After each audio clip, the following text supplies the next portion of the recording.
So let me take a minute and explain to you what a CV axle is. So CV is constant velocity. Axle is the axle that connects your transmission or the transfer case or the differential, and it drives the vehicle forward. That's your axle.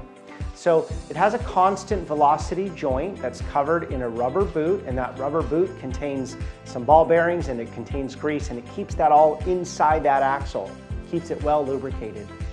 Over time, you can imagine that rubber may dry out, it may crack. It's constantly flexing, whether you're turning or whether it's going up and down over bumps. And so over time, we do see that rubber end up cracking or opening completely and then grease coming out. A lot of times we'll see cars come in and grease is all over the suspension. It's over the brake hoses. Sometimes it gets on the back of the backing plate or onto the brakes themselves.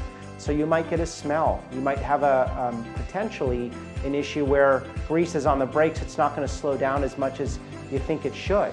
So during our inspections at A+ Japanese Auto Repair, we'll be lifting the vehicle up in the air.